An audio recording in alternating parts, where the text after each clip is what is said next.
Good morning, good morning, good morning, good morning, good morning. I thought I would change, just blast straight out of what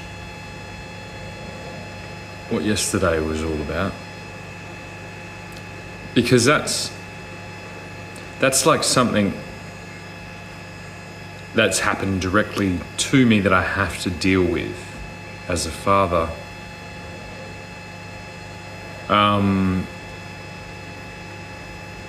It's very much like, and this has actually happened to me as a father. It's like if your big, crazy, or your neighbour's humongous, crazy dogs get out of their property and start wandering around your property while you have a 3-year-old with you and 2 other kids, and then you need to protect them from that potentially harmful dog. And that's happened to me. And something just kicks in and you protect your children, whether you're a mother or whether you're a father. Isn't that crazy? Imagine fathers had the same inbuilt care mechanism for their young and their partners. Wouldn't that just be like absolutely counter to what the socialist majority seem to think? I think they've been brainwashed by the cartoons that daddies are dumb. Like Homer Simpson. Yeah, not that they're like a lion just waiting to fucking rip the hyenas to shreds, but no, they're like some type of thing. And if they're not that, then they're just a useful butler type archetype. I know that's how my mum thinks about her boyfriend. She literally calls him Jeeves and basically orders him around. That's their relationship, man. Whatever. I just stepped in and got a little tap on the shoulder from my granddad from beyond the grave and said, hey, put a bit of pressure on this bloke here to make an honest woman of my mother. Otherwise, what are you doing? Yeah. I know what you think you're doing. I know. I could draw an exact picture. I know where you think you are, but anyway, I don't want to get too much into that. I want to get all away from that family strife because it's not my passion. It's not my passion. There's some aspects of it that has awoken a passion within me because I think I can see how it just squeezes its way into society and causes all these problems. And by actually dealing with it instead of just avoiding it, it's helped me kind of map out what's maybe been used to destabilise our communities and our families and our societies, the techniques. And so every cloud has a silver lining. That's that movie. Yeah, that's that movie. But yeah, I want to talk about my passion, or one of my passions. I have a few. Bit of a renaissance man, you know what I mean? And can you blame me? Like we went from I literally, and this is 10 years. So 10 years ago, I would data was a lot more expensive. So and this is only 10 years ago. Only 10 years. I know my kids are like, 10 years is forever, Dad. But I'm like, no, 10 years isn't forever. You'll find out when you're my age, which I'm not that old. That's the other thing. I'm not that old, guys. Really, I am to you, but I'm not to most of the world. They're like, oh, he's a little baby still. So, but 10 years ago, yeah, I couldn't afford books because I was buying all your guys' food and paying rent and doing all those things and starting a business, and I'd almost been killed. And so I would scrap together a little bit of money just to get a little bit of data so I could build my business, which I built on my phone to begin with no money. You can ask your mum about how I had $50 and I kept going out, and if I came back with the same $50 and I'd done a bit of business, and I considered that a good day, and that happened for a lot of time, and then the business grew and grew. Anyway, but yeah, 10 years I would download podcasts and audiobooks and I would read them, and I would ride my little push bike, honey, down to the Mundaring Library, and I would get books on business, and I would get books on agriculture and environmentalism and bioecology, all these books, because the library was free. You get the card, they give you the books, you read them, you take them back. It's basically the best invention there's ever been, is a library. Wonderful. It is at that period when I had 2 small children and their mother and a little baby boy, and quite a lot of stress going on in the peripheral. The library, and especially I think the fact that I rode my bike there, because I was trying to stack things. I had to get exercise. I didn't know then I was like recovering from probably brain damage. But I'd get a little bit of exercise. I'd see the landscape around me. I'd ride through the hills, and I'd get to the Mundaring Library, and it would feel like, I guess how you feel when you get to Midland Gate. And I used to feel that way when I got to Midland Gate. It took me a long time to, not really actually, when I was in primary school I remember feeling the same feeling when I got in a library. Because it's really, they should be magical places. They are magical. The library is the original internet.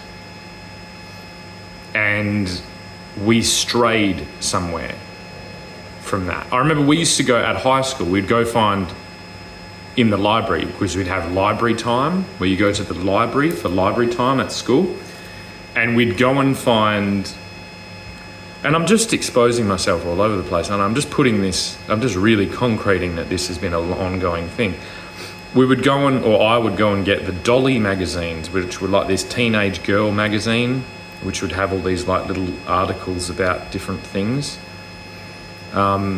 And there was this section called Dolly Doctor, which was all about sexual shit that teenage girls would send into this thing, and then we would read it to understand teenage girls better. When I was a teenager, now that I have a teenage girl daughter, I find myself mostly wanting to not really want to know what's going on with teenage girls. I just like it to be like a mystery. And I want to continue the long-held tradition of that being a mystery, as long as it's nothing sus. Of course, if there's anything that's not, that you know isn't good going on, you can always come and talk to me and I will help you. But if it's just kind of normal teenage stuff, I don't really want to know about it, as far as that goes. And I think most fathers will understand exactly what I'm talking about.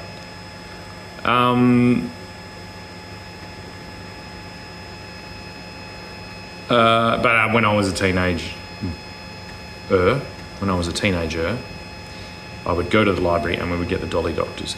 Now, what there wasn't in that library was a whole bunch of explicit pornography and explicit... there wasn't people like yelling at me their interpretations of what was in the books all over the place. That didn't exist.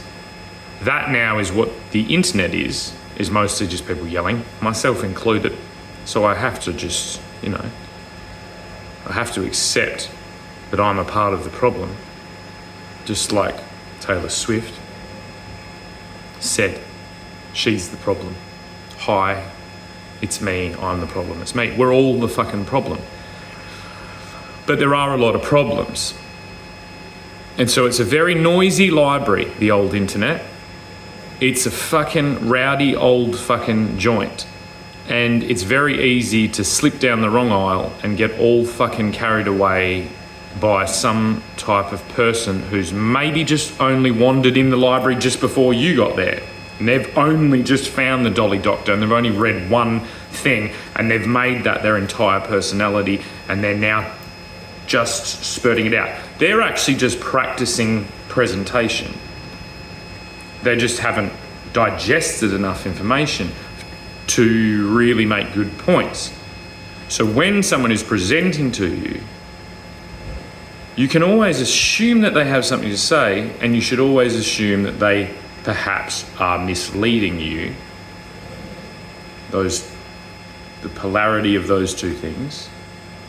Let your conscience be your guide, or let your intuitive response be your guide, and that would be my advice. How are you feeling about it is probably right for you then. Okay? So as soon as you get that bit of doubt, that feeling to pull away, most people will stay in too long.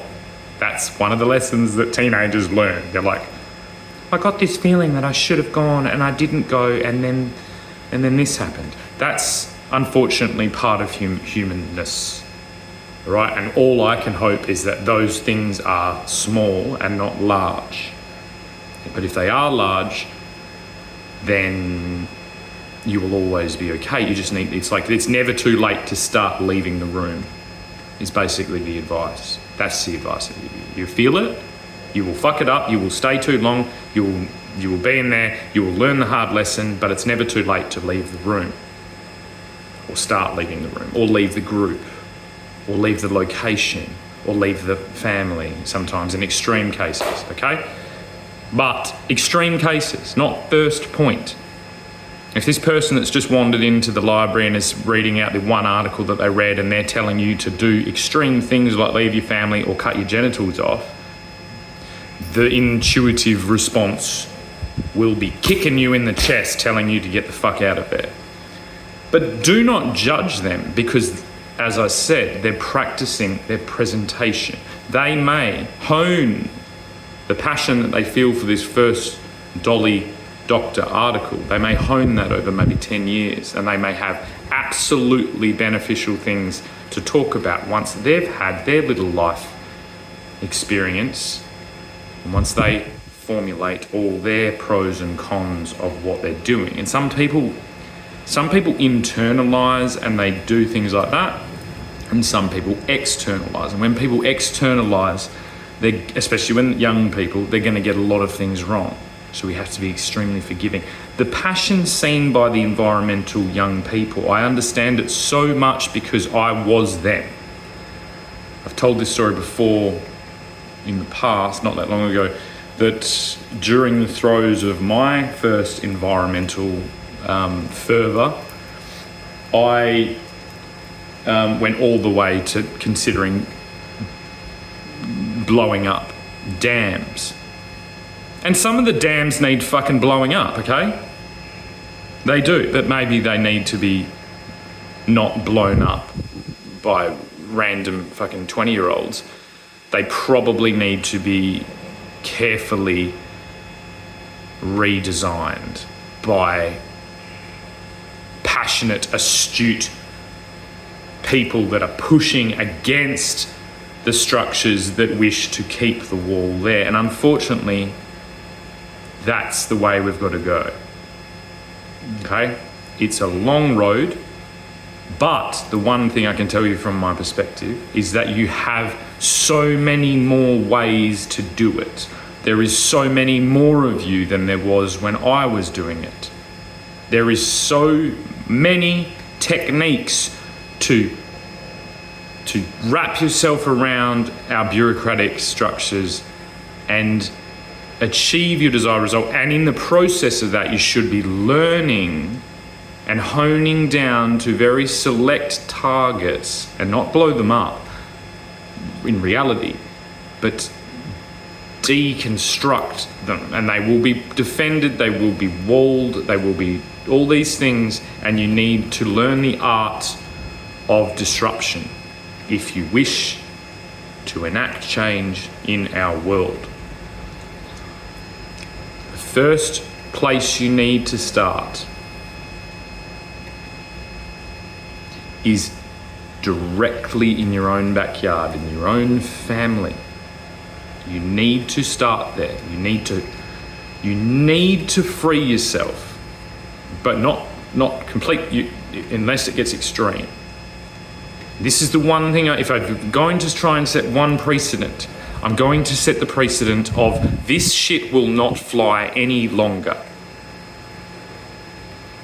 If you're looking to celebrities and validation and follow accounts and things, and you're missing your nephew or your niece or your son or your daughter or your brother or your husband or your uncle or your teacher or your whatever, that is doing the exact same thing, almost certainly almost at the same level, but not with the same budget. So you need to be a little bit forgiving of the presentation. Then you are the problem. You need to start opening your ears, eyes, and heart to the people that are very, very, very close to you, because this is how the world works. Like this container filled with tomatoes. If one tomato is rotten and going moldy, it's the one right next to it that will go next. It doesn't jump over to here. Yeah? That works negatively. I mean, negatively is weird. Like it going to mold. The mold are eating that, and mold are really it's a life form. It's part of the carbon cycle. So it's beneficial to that. Yeah, you miss the one tomato, but I'm just trying to make the point that it's like right next to it. So you need to practice there. But that's going to almost certainly be your hardest battle. So do not get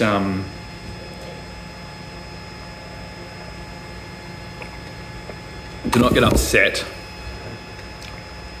when these individuals are not immediately responsive, because that's actually their job as well. Your family's job and your immediate social group's job is actually to prevent catastrophic new change that destabilizes all the stability.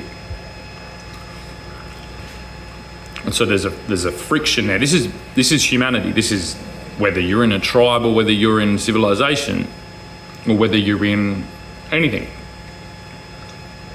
That friction is really important. So you need to immediately begin doing this. It will be really hard with your immediate family and friend group and locality, because it's meant to be. That's why a lot of people avoid it. You don't need to only do that. You will also then be able to find your groups that are aligned. That will be a lot easier because you're all aligned. You're all going the same direction. It's like that band One Direction.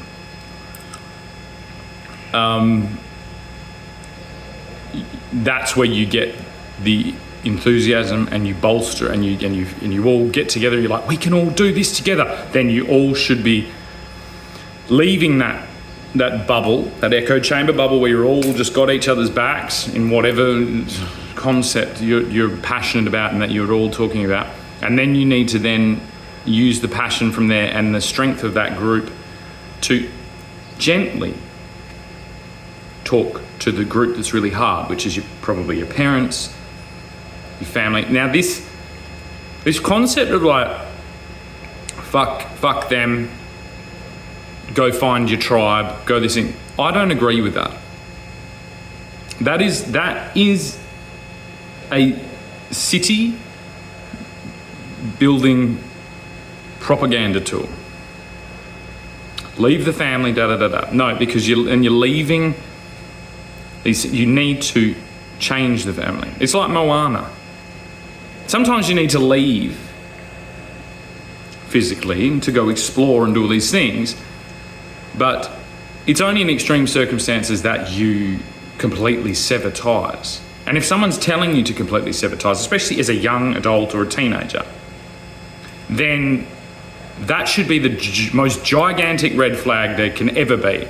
That is cult indoctrination 101.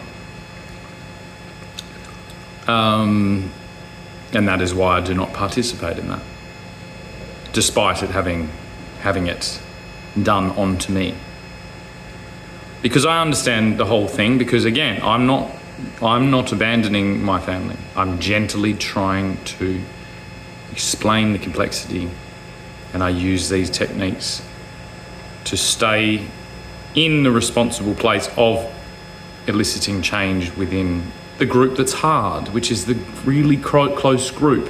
And this is my main strategy that I did during the pandemic that I think differentiated me from the vast majority of influencer-esque people. Not that I would have ever really called myself an influencer, but I guess I'll take it, whatever, I'm an influencer. That was the one thing. I went to my Facebook group.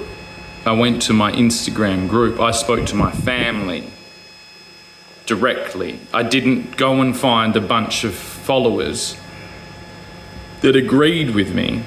I went to and fro between bolstering my confidence and my knowledge set with the peer group that I was aligned with, and then I would go and do the hard work of changing my immediate. And it is the most confronting. And it's how these things happen. If you're listening to the news and not your son or your daughter or your brother or your mum or your sister or your uncle or your auntie, then you're wrong. You're just wrong. The hardest truth that I can tell you right now is if you're watching anything on your phone, there is no way into the future that you can even guarantee that what you're watching on your phone, even if it is the news, is actually what the other members of your family or friend group are actually watching.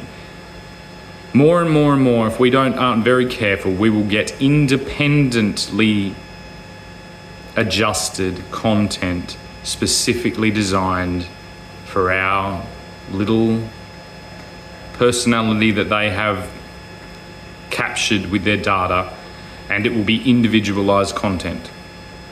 Now, of course, we're going to develop tools that compare content. So you could have an app where, say, your family group all logs into the app, and AI uses this app because you've all said, hey, we're a big tight family group. This app will map out any manipulative biases that are being enacted to divide that family group or that solid group. It doesn't exist yet, but it can exist if there's enough demand and if people are going to pay for it and all these things. And we are going to need these tools. Despite the moves from the tech companies to break this wall down that they were instructed to build, we will need these tools, because I unfortunately know that once something has been tried, it will be tried again. The reason these days right now are feeling quite extreme is because what was done was extreme. And so there needs to be such a strong message sent that it will send chills down anyone's fucking spine if they even dare to think about attempting complete control and complete manipulative tactics on vast sections of the population. When you go into a casino, you kind of asking for it. There is subtle manipulation in casinos to keep you in there, to keep you gambling. The fact that they give you booze and then you gamble your money, I'm not changing it. I don't want casinos to end. I would rather have 3 more casinos in Western Australia and have the internet return to a library that doesn't have fucking this crazy extreme shit going on. I would rather that paradigm, because I know when I physically walk into a fucking casino that I'm in a casino. I know. I'm okay with it. I'm not okay with the Library of Alexandria, which is what the internet has the ability to be. It already is. It's already far outweighs it. It would actually be amazing if we could find that library and actually implant that into the internet. But to turn the whole thing into a casino is I think even Donald Trump would admit that that is a nightmare. And that guy loves casinos and he loves that kind of lavish New York thing. But I think he's always mastered because he builds buildings, he's a builder. He understands the importance of structure and how different structures are for different things. That's a lot of what his job is. He creates structures that fully encompass whatever the intended mood and effect of that structure is, and then he does the deal to the people that wish to have a space like that, to the people that wish to profit from it, to the people that wish to pay into it and consume that space. That is his speciality. And that is why he's taken the temperature of the American people, got it bang on, and is about to build America into what a large majority of the American people want. And I think you'll find that although he may have made his living creating spaces of luxury and lavishness and this thing, he's filling demand. So these days now, these are some of the most important days for individuals, especially young individuals that maybe got swept up in the woke Democrat propaganda. Donald Trump is your president. He is a builder. He will build what the American people want and what they need. If we request spaces to be built for what we need instead of what we want, we will all be better. If you request Donald Trump build something rather than trying to tear down his podium, rather than trying to restrict his ability to build, your job now as the citizens of the United States of America is to concentrate your influence to clearly let Donald Trump know what you want to see in the world, or what you want to see in the United States of America. The idea of protesting, of disrupting, this air horn thing, disrupting speeches and things like that, this constant fear that Donald Trump is bringing the apocalypse, this constant fear that he's only going to build disgusting whatever. No, Donald Trump built that because that was what the people with the money wanted, and he built what the people with the money wanted because he's a businessman. The people that want things that aren't like that don't have any money individually to be able to go to Donald Trump and say, hey, build me a big lavish casino, or build me a big lavish resort, or build me this. But collectively, you all do have the money and you do have the power. And Donald Trump isn't now a businessman. Donald Trump is now the president. So the monetary thing changes. He wants to know what you want. He doesn't want you to attack him. He wants to listen to you. But you need to learn how to speak his language. No one will listen to if you're tearing down their buildings, disrupting their things, all this, and making up all this stuff. You need to clearly show. And this is democracy, right? I'm going to show it to you. So if all the Democrats sitting there in tears, and I'm actually been quite pleasantly surprised at and I know there's been some things that have kind of taken up the attention of it, but it hasn't been a repeat of when Donald Trump was first elected, where there's this over-the-top emotional response like the world's ending. I think we've all kind of grown up a little bit since then. I didn't participate in that, but I watched it. And I have participated in things like that. I'm very much like you. The one difference is I've done a business, so I actually understand how difficult that is. And I reject the utopia of the simple socialist dream, because it will always be captured by tyrannical oligarchs. And there's no way to stop it. There's no way to stop that.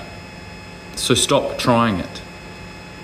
Gather your influence and support your president, and give him a clear directive to what the young left-leaning citizens of the United States are actually wanting.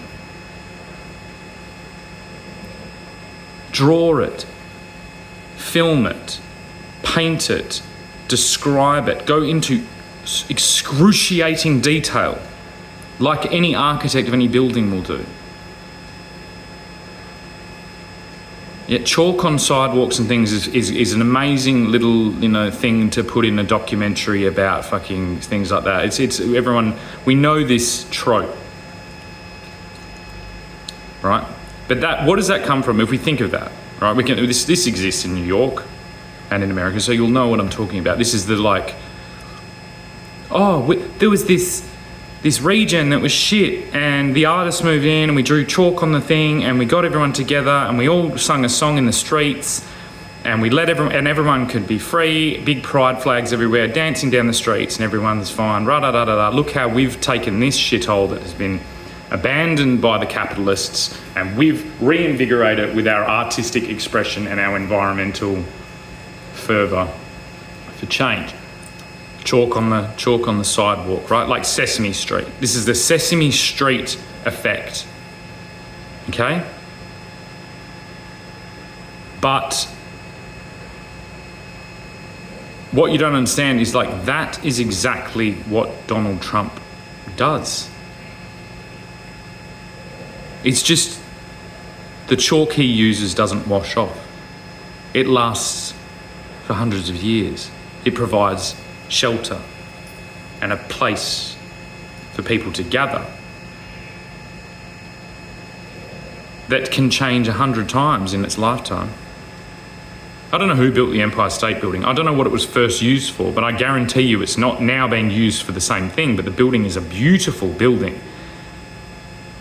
I think one of the most beautiful buildings of the skyscraper type buildings that has ever been built. And it is the jewel of that city of yours. There are a few. I think it's the Chrysler Building. That building is magnificent. The gargoyles that are constantly being maintained because pieces of them are falling and could very easily kill someone, shows the expansive, dreamlike optimism that New York obviously was birthed within, and obviously that is the story of New York, and I love it. And I am a person that does not particularly like cities, and I do also consider New York to be a hideous growth on the landscape. But I think there is a way to balance all these things out. But to balance them, you need to stop othering, you need to stop thinking of these people as devils, and you need to understand their process and their thought patterns and what makes them tick.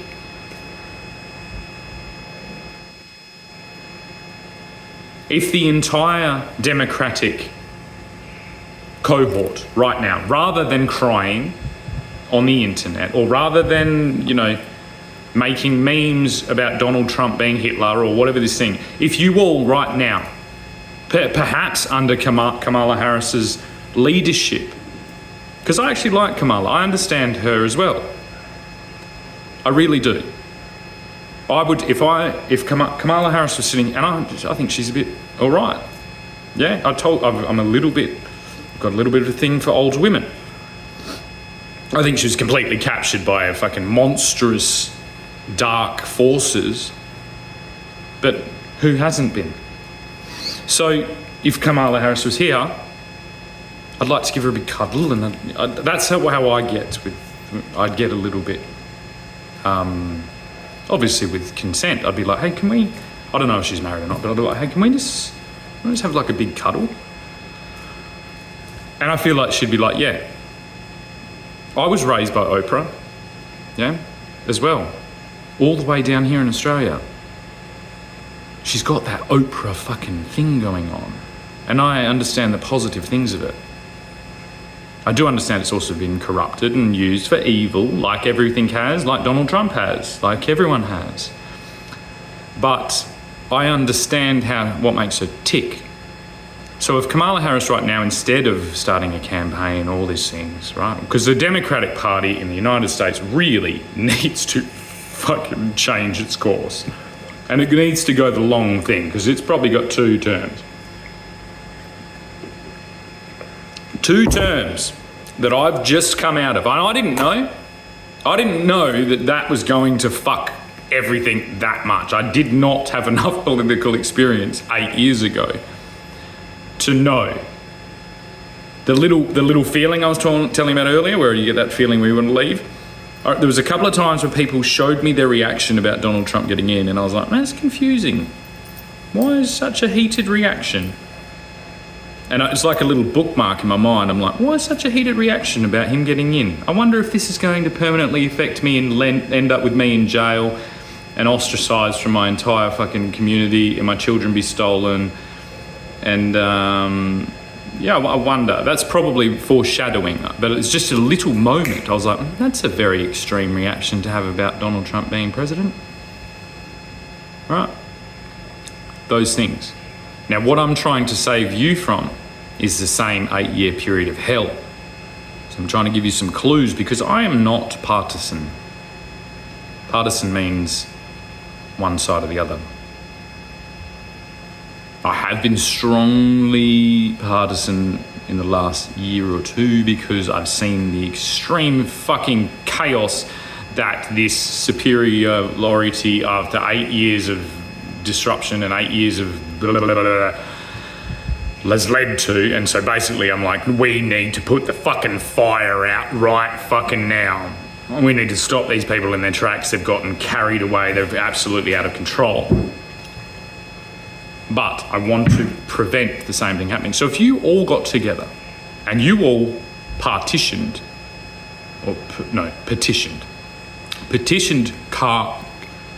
Kamala, right? And said, New York City is Donald Trump's playground, isn't it? So we need to stamp our response where he can see it. I don't know how much time he spends in New York anymore. But what I would do is I would pool my resources, that instead of spending it on, say, Beyonce and Kanye, because remember that they do these songs about New York. Yeah, 20 years ago you could do a song about New York, like New York, concrete jungle where dreams are made of, there's nothing you can't do. Now you're in New York, right? Concrete jungle where dreams are made of. There's nothing you can't do. Okay, well, let's get the Democratic Party. Biden, you're still there, mate. Can you hear me? Hello, Biden. Joe. Sleepy Joe, wake up. Can you hear me? Right now. You need to stamp your authority You need a monument to the future of the Democratic Party in the United States of America, and you need to put it where Donald Trump can see it. You need to pool your resources. You need to get an entire block of New York City that is in utter disrepair. You need to purchase it in trust, and you need to turn it into a concrete jungle where dreams are made of. With the whole block. You take the whole block. I assume New York City is laid out as a grid. So you take the whole block. And what do? You go through, you find out what buildings have merit, what buildings are structurally sound and can continue on,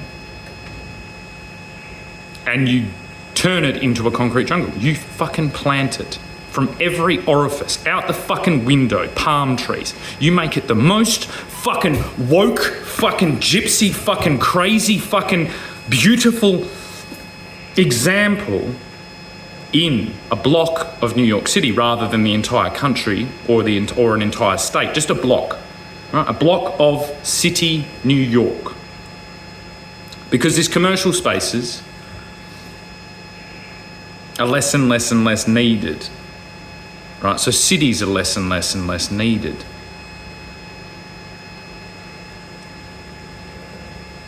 And so this real estate in New York has never been, it's never been more expensive because of crazy inflation, but in comparative economics, it's never been cheaper.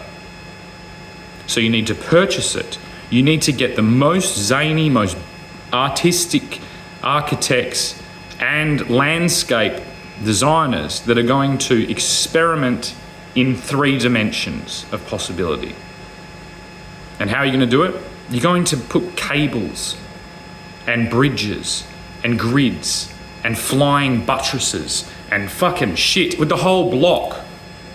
You're going to start from the ground. You're just going to fucking spiral these existing buildings and the existing infrastructure, and you're going to turn it into a jungle in concrete and biology that's going to grow. So while Donald Trump is building casinos and giving the old boys their final little fucking hand job for the next however long,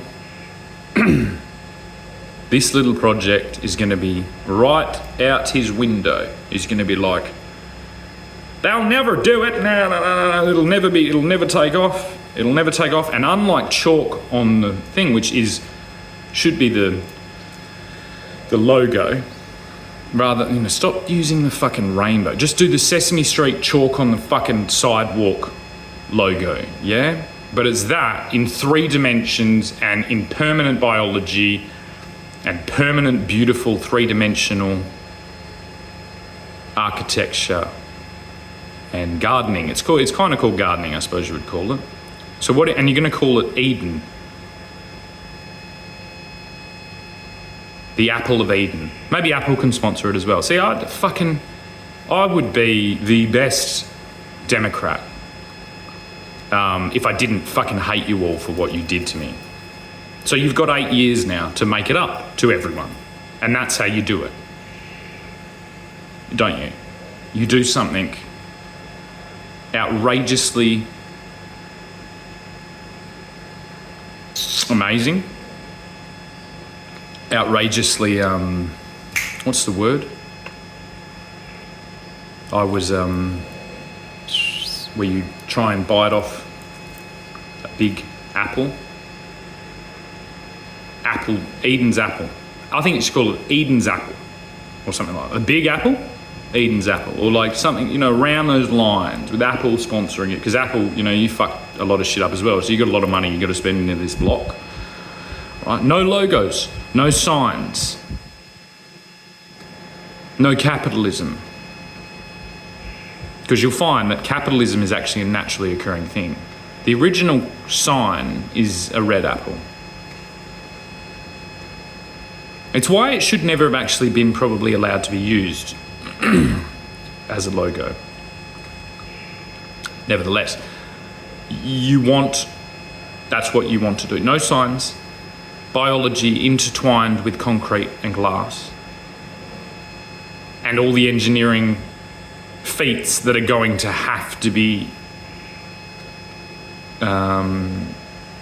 advanced and innovated to achieve such a thing in 3 dimensions. I would aim high as well. I'd be like, this needs to be fully self-serving. It needs to deal with all its own waste. It needs to deal with all its own power. It needs to, all the things you fucking promised us all across the world and have done these shortcut solutions to. I want to see it in a block of New York City. And do you know why? Because unlike Bill Gates, the other tech dickhead that tried to fucking take over the world, who tried to expand his territory by buying all this farmland, by then experimenting, you need to stop experimenting with everybody's lives and everybody's security. You need to experiment with the shitholes of the world, which not all of New York. New York's a wonderful place, but there will be shitholes. So bite off the biggest bite of that apple that you can find that is shit, the mouldy bit. You bite the fucking bit with the worm coming out of it, right? The place that's just in utter disrepair, the place where fucking homeless people are selling their own blood to get a fucking hit every day, day in, day out, whatever the fuck shit, and I know it is there, right?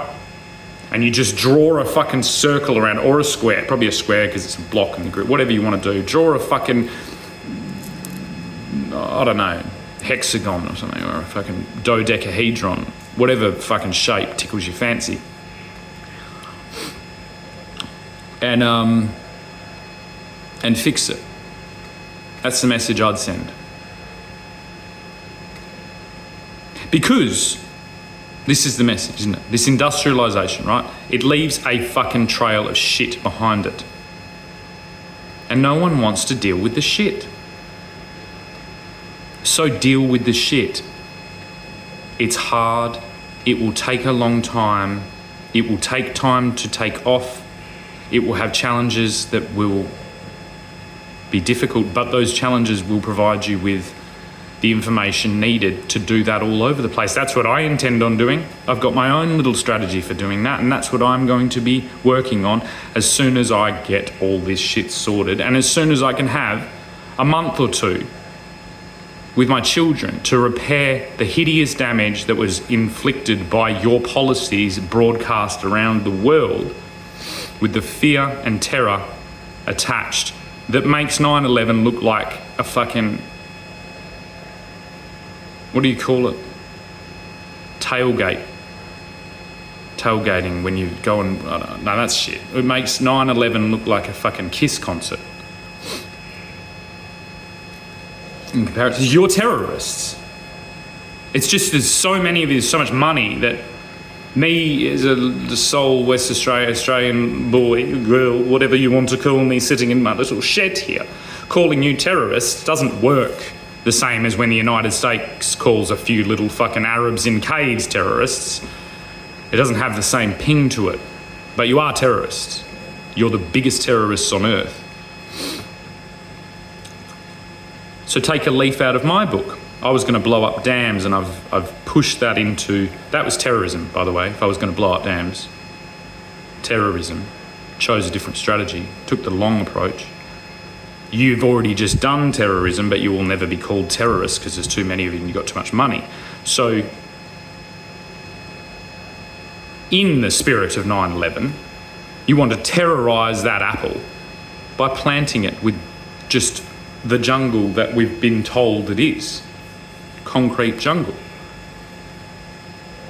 That line out of Fight Club, in the future I see there's people laying strips of venison on abandoned superhighways as kudzu vines as thick as my wrist wrap the Sears Tower, whatever it is, Tyler Durden, da-da-da-da-da-da, we are the all singing, all dancing shit of the world. Right? Show me. Show me that. Not in a dystopian, fire-filled Hollywood disaster like was actually unfolding, but show me that. Almost like the reimagined Joker, set in New York, I think. Right? Take all of that further and show me the flip of that. Show me the mirror of that. Dystopian growth, controlled, like a bonsai plant, smack bang in Donald Trump's backyard. Right?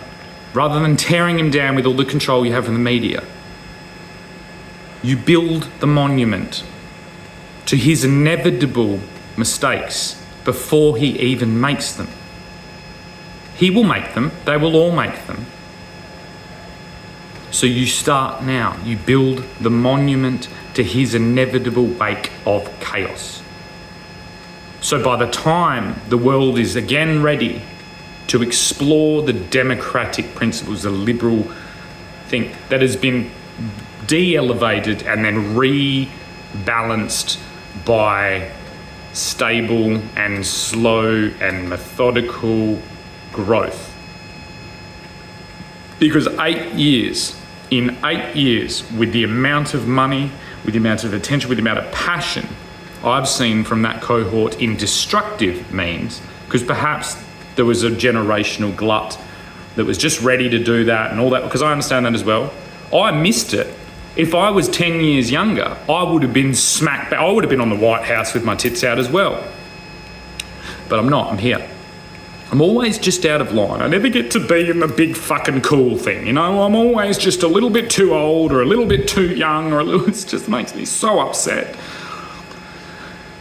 But that's what I would do. Now that advice, that's called consultation. Now that isn't fucking free. That costs money. So pay me. If I get paid by both of you, by the left and the right, then no one can accuse me of being biased, because I never intend on being biased. I'm a consult. I'm giving you consultation, some of the most cutting edge consultation on earth. When you steal things, according to the Bible, you are sinning. You will be punished. I think we can all see what happened to Hollywood when it steals shit. When it enslaves people, when it dispossesses people, when it fucking pushes its influence onto the world and kills people. It will be destroyed in fire. So do not fall into the same mistake. You should pay for good advice, and you should do it openly and publicly if you want to differentiate yourself from the Republican Party, which has not yet paid me for any of its advice. Any of the tech companies have not paid me for any of my advice. Nobody has paid me for the exceptional amount of work that 2 decades of dedication will fruit. And this is a sin.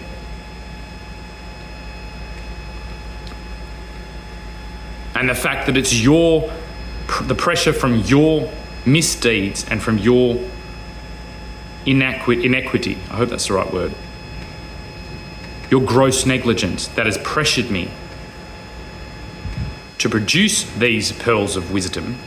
Buy them with money as soon as you can. The race to get the giant fucking novelty check to my front door is started now.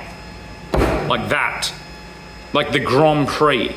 Get me the fucking money. Show me the fucking money. Pay the man. Pay the girl. Pay the girl.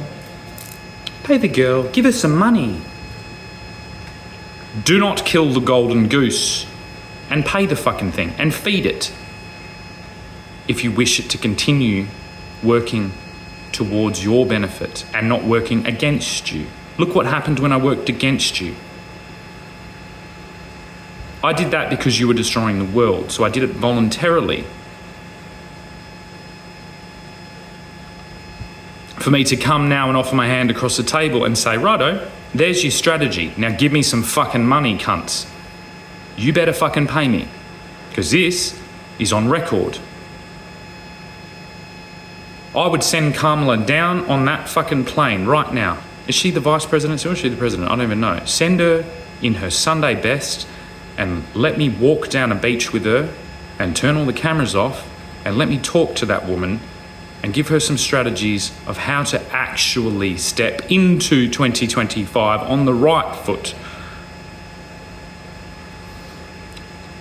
Isn't that a great idea? Like a little mixed race fling. Yeah, Hollywood loves that. Not a fling. It's just business between two human beings. I don't even know what gender I am because you've confused me so much that I can't tell. Yeah, and Kamala Harris out there, a fucking amazingly high-achieving African-American beautiful woman wearing the suit, you know, the suit that she has to wear to enter the patriarchy and fight that uphill battle to try and smash the glass ceiling of gender fucking all this shit ruddy-dee-da-dee-dee-da-dee-dee-da. I think that's a beautiful scene. We might even go paddleboarding, yeah? But I'll cook the steak.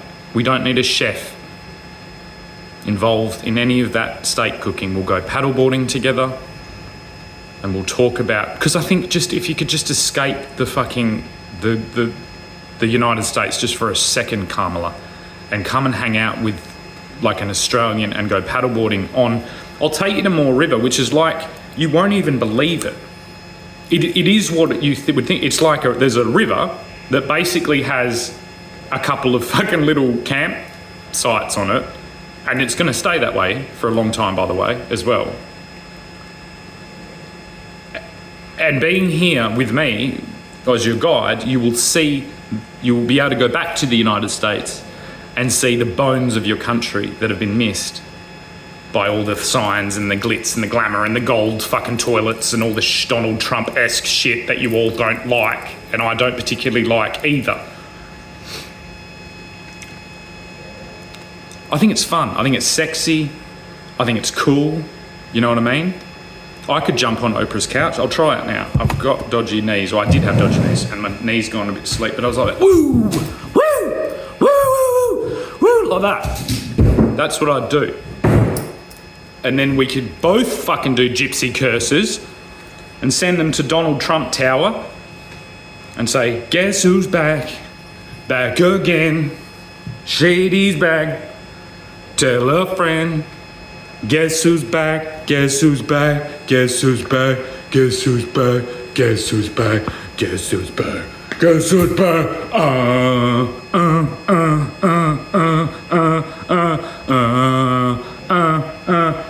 Eminem is one of my most highest inspirations. The similarities between Eminem's life and mine are staggering. They're ridiculous. I shaved my hair and had it all blonde. It's crazy, right? And you paid him a lot of money, and he deserved that money, and so do I. Okay, but let's do it like nicely. You know,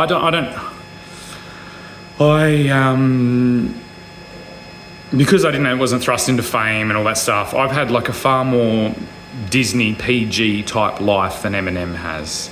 You know what I mean? The only drug I'd smoke a little bit of weed every now and then, and I do enjoy it. I reckon Kamala would know what I mean. Yeah. And so it's a little bit more consumable, and I just want to give you a cuddle. I want to give you a big cuddle, and I think that's cool. And I want to explain to you how this chalk on the sidewalk, because you've got to stop stealing Scottish logos. So the unicorn is Scottish, the rainbow is from the Bible, and it's also Irish. You're just sending mixed messages. You need the chalk on the sidewalk, Sesame Street. You could use rainbow fucking chalk, just don't go too crazy into all the shit, right? It still shows a spectrum. If you use all the colours of chalk on the thing and you have Big Bird there and fucking shit like that, that's where you should have stayed. You should have stayed on fucking Sesame Street. with Bert and Ernie, and like they bang on. We're gonna go back to Sesame Street. Can you tell me how to get to Sesame Street? You make fucking Sesame Street. Is there a Sesame Street in New York? That's where we should start. Put a sign there now. Put some chalk on the fucking sidewalk there now. Yeah? Get an army of people, of Democrats, rather than fucking, the world's ending, the sky is falling, Donald Trump's Hitler, rah, rah, rah. Can you tell me how to get to Sesame Street? Just chalk. Chalk everywhere. Chalk on Trump Tower. Say, we support our president.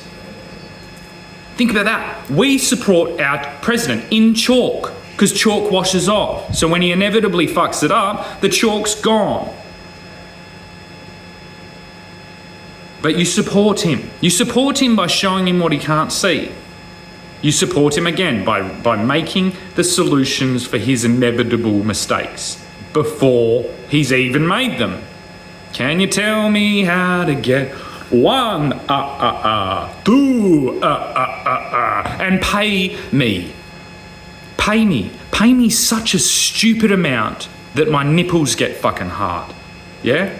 Pay me such a stupid amount that I consider not fucking, waving a knife at my mother's fucking family to do all these things to provide my family with a structure that was stolen by their clan, the Wilkinson clan, which were actually, I don't know, maybe they're all right. Maybe all this sun over here and the fact that we don't have any fucking shade sent them all crazy, and they just thought it was the only strategy was to fucking torture and dispossess the most innovative, charismatic seedling that grew from that fucking lemon orchard all those years ago. Can you tell me how to get to Sesame Street? How to get to Sesame Street? How to get to Sesame Street?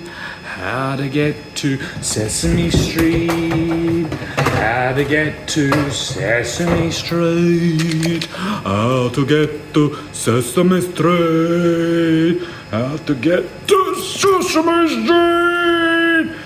How to get to Sesame Street? How to get to Sesame Street? How to get to Sesame Street? How to get to Sesame Street? Alrighty, I'm doing a bit of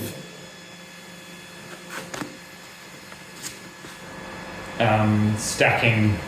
I'm doing some actually stretching in the mirror to try and open up my posture and fix catastrophic structural and things like that. I'm doing these like wide leg fucking kind of things. Now, what I've just thought of, I'm going to send this to Robbie Williams, because I love that song. They're selling razor blades and mirrors in the street. I pray that when I coming down, anyway. When I first started in the glass industry, I was, we were using a little bit of a stimulant drug, and so I made all my friends these little mirrors and used razor blades as well a lot. In the glass, so I pinched a couple of them and I gave them as presents because I thought it was cool, because I was trying to be fucking, I guess as a fucking 19-year-old, 18-year-old, I was trying to be a little bit like Scarface, and I thought I'd been so indoctrinated by Hollywood that drug use was cool that I thought that was cool. It only took me about 3 weeks to figure out that those drugs are the devil and they're shit. But yeah, I did make my friends, you can ask them, I made them little mirrors, little rectangular mirrors, and I gave them razor blades. Now, look at this, there's a mirror here, and I've shaved all my legs and my face, so I'm like stimulated using my attractiveness towards the female form to stimulate the crazy amounts of fucking pain and dedication I need to undo the damage caused by whatever. But that's this like irony I find exists whenever you put your kind of, if you put a bit of faith in a higher purpose, there's little clues like that. And so I'm going to put that song to this while I stretch. Like, I'm trying to get this wide thing when you stretch down and oh god, it's fucking painful and weird and complete opposite of the way I've moved my whole life. But so beneficial. So yeah, thanks Robbie.